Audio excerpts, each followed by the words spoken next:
लेकिन ये साला कर क्या रहा है? ভানগোলা যাবে?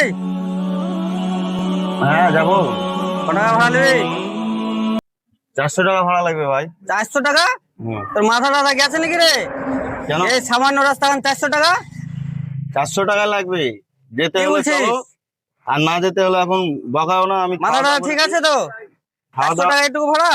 খাওয়া দাওয়া করে এসেছি ভাই, এখন রেস্ট নিবো। এই চল চল চল, 200 টাকা নিস, চল চল। আরে ভাই 400 টাকাই লাগবে, যেতে হলে চলো, আর না আরে যেতে এই হলে তো বাদ দাও। সামান্য রাস্তা রে, অত নাকামো করছিস কেন? 200 টাকা দিব বললাম তো।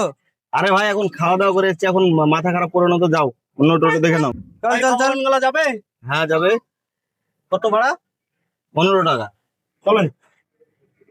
আরে ভাই, তুই যে আমাকে এখন আগে 400 টাকা বললি, আবার 15 টাকা নিয়ে যাচ্ছিস কেন? ও এসে কি বললো? ও ভাই ভাইজান, ভগবানগোলা যাবেন? তুমি এসে কি বললে? এই ছোড়া, ভগবানগোলা যাবি? টাকাটা মাইন না, ঠিক আছে?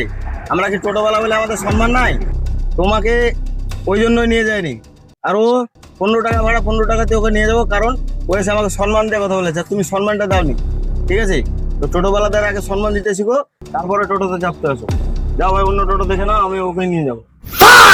টাকা ছোট বড় সবার ঘরেই আছে, কিন্তু সম্মান টাকা দিয়ে কিনে পাওয়া যায় না। ড্রাইভার হোক বা টোটোওয়ালা হোক বা যেই হোক, সম্মান দিলে সম্মান পাওয়া যায়। তাই ছোট বড় সবাইকে সম্মান দিব, আর ভিডিওটা একটু বেশি বেশি শেয়ার করবেন, যেন সবাই দেখতে পায় ভিডিওটি।